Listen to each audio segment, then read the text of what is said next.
Donc bonjour, enfin bonsoir.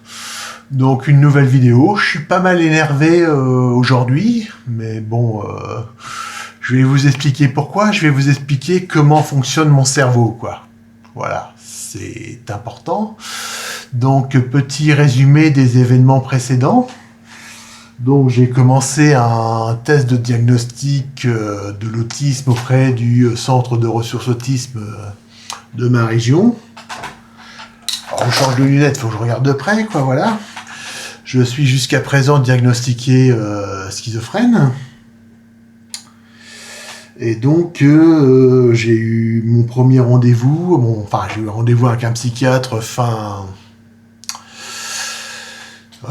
novembre, qui a décidé de commencer les différents tests à partir de la mi-décembre, quoi, voilà. Donc après, j'ai eu 2 fois 1h30, donc 3 heures avec une psychologue. Donc la dernière fois, c'était le 5 janvier. Et à la limite, je ne sais pas pourquoi, la dernière minute, elle se décide à me donner, à m'imprimer d'autres tests. Alors à savoir pourquoi, ça je ne le savais pas, peut-être pour mes beaux yeux à la limite. Donc je fais les 3 heures de tests réglementaires avec elle et à la dernière minute, elle me donne des tests. Et donc c'était le lundi 5 janvier, donc je devais les rendre le vendredi 9, donc je les ai fait jeudi soir assez rapidement. Et je me suis rendu compte, parce qu'en fait, moi ce que je cherchais, c'est le diagnostic du syndrome d'Asperger. Et en fait, ils n'avaient pas fait du tout ce que j'avais fait. Je m'aperçois que le syndrome d'Asperger, c'est les tests que j'avais sous la main, qu'elle m'avait donné à la va-vite après les 3 heures de test. Voilà, je ne sais pas pourquoi.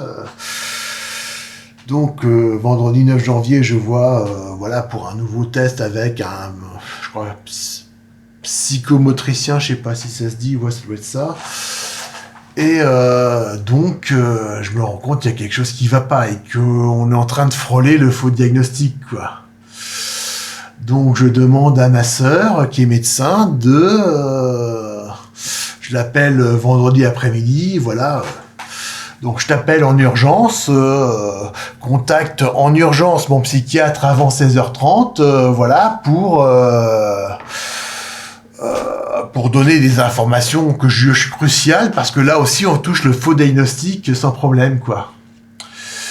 Donc je pense que les informations cruciales que ma sœur devait fournir, elle les a fournies. Elle a dit qu'elle n'avait pas le temps de le faire le vendredi 9. Mais je pense qu'elle a dit qu'elle le ferait le lendemain, le samedi 10. Bon, je pense qu'elle avait bien... Je m'avais bien fait comprendre sur l'urgence de la situation.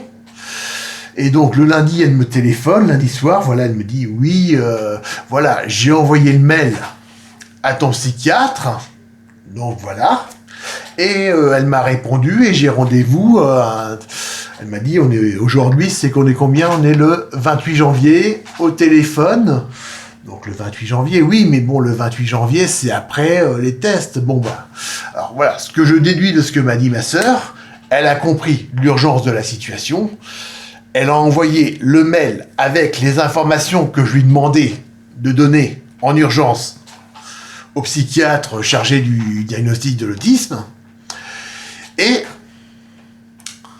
elle me dit que, voilà, elle a un rendez-vous téléphonique. Donc le psychiatre demande un complément d'information, puisqu'elle est intéressée par les informations urgentes, voilà.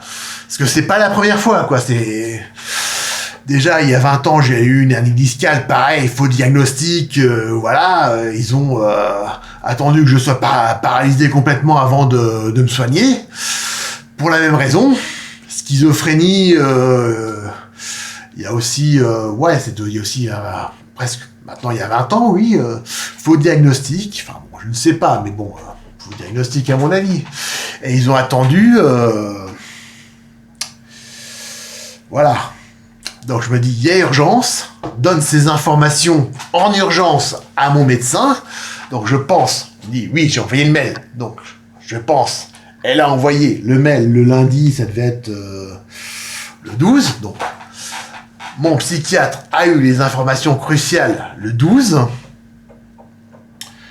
le lundi 12 janvier, et elle demande un complément d'information ce mercredi 28 janvier. Voilà, je dis c'est un peu tard puisque c'est après les tests, mais bon, voilà. Donc voilà, ça c'est ce que j'ai déduit des informations que m'a donné ma sœur en disant j'ai envoyé le mail et j'ai un rendez-vous le 28 janvier. Voilà. Et en fait, c'était pas du tout le cas, quoi. Elle avait oublié tout à fait le sujet des informations que... Enfin, ça, je l'ai appris hier quand je l'ai eu au téléphone, voilà. Pour la remercier d'avoir bien envoyé les informations. Non. Elle n'avait pas envoyé le mail. Elle avait demandé un rendez-vous. Et le rendez-vous arrivait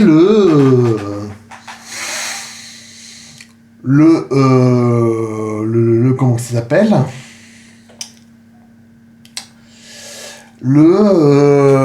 Aujourd'hui, quoi, voilà.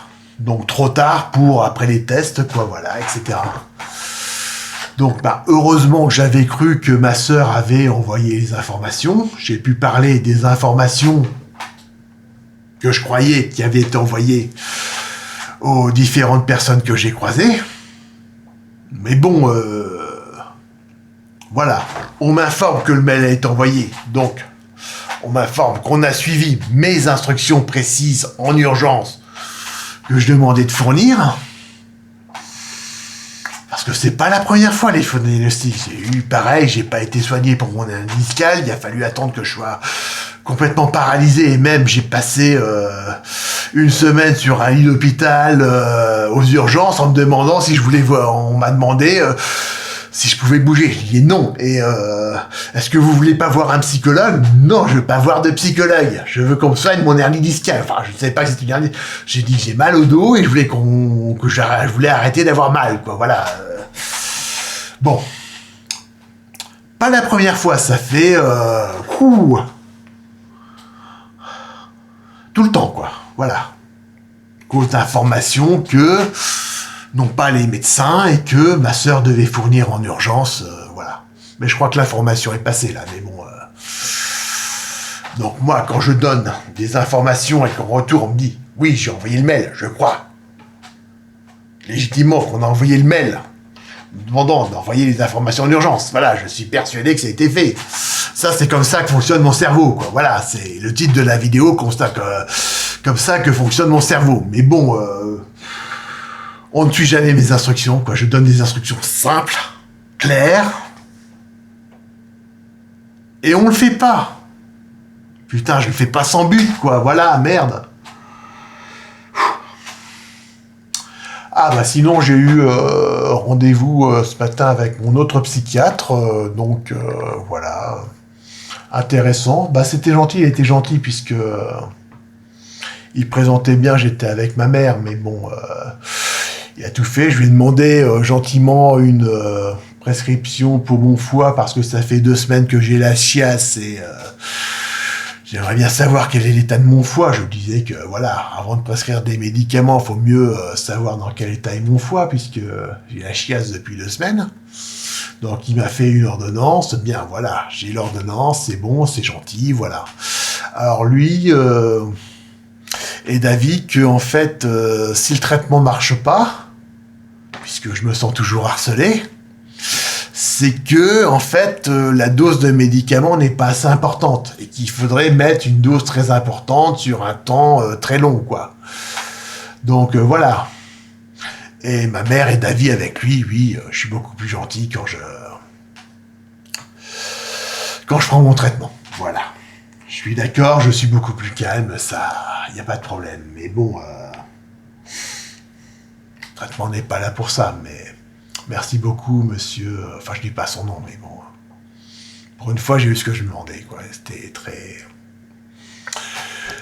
Un expert, bon. Et puis après mon passage, il s'est mis à regarder les vidéos, quoi, voilà. Enfin, je pense aussi quelqu'un qui a regardé des vidéos, quoi. Je lui ai parlé de l'augmentation des visites sur la page Wikipédia de l'expérience de l'article Wikipédia sur l'expérience de Rosenan. On est à plus de 500 visites par jour, alors que généralement c'est une vingtaine par jour. D'où ça vient, ça je ne sais pas, mais bon, voilà. Ouais. Il se pose peut-être des questions, mais bon, voilà. Ma mère est du même avis que lui, quoi, mais bon.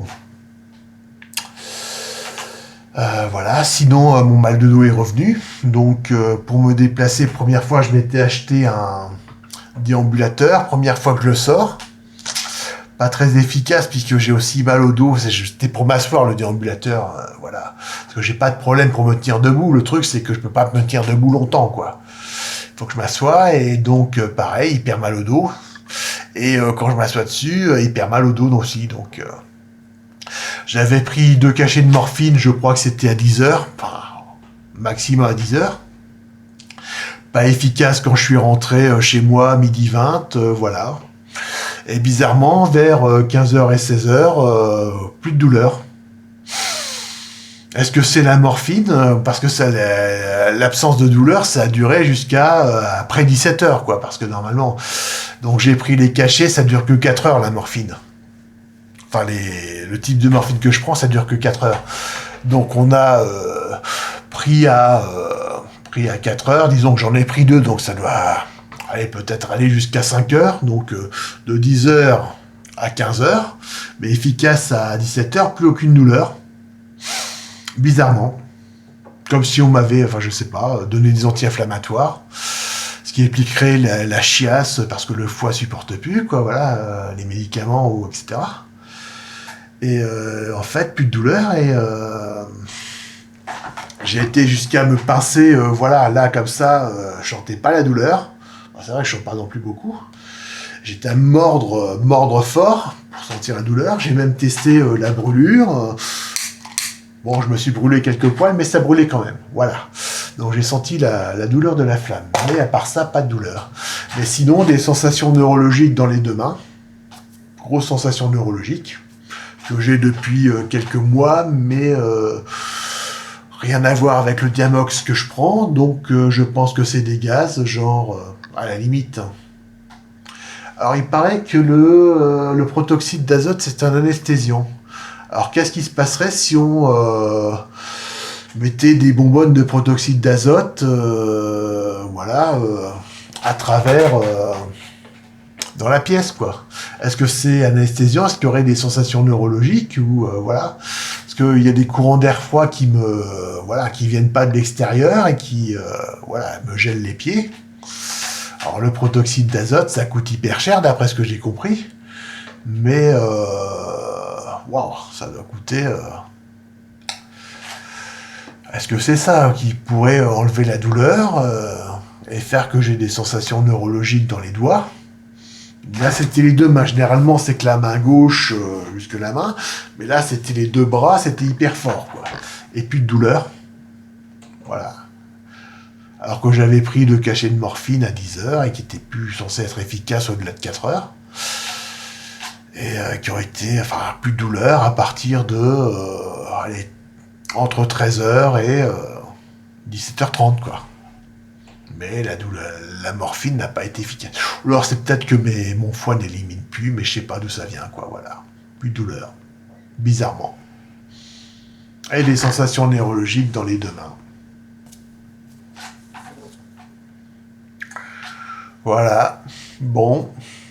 Je pense que j'aurai ma sœur au téléphone après la petite conversation qu'elle a eue avec le psychiatre, quoi. Je pense ma sœur va apprendre des choses. Elle va apprendre des choses à mon psychiatre, mais je pense que j'ai déjà fait un petit teaser là-dessus. Et je pense que mon psychiatre va lui apprendre certaines choses, quoi, voilà. Bon, je mets en ligne, on approche les 15 minutes, voilà. Bon, souscrivez à vos risques et périls, partagez à vos risques et périls, faites gaffe à Christina. Bonsoir.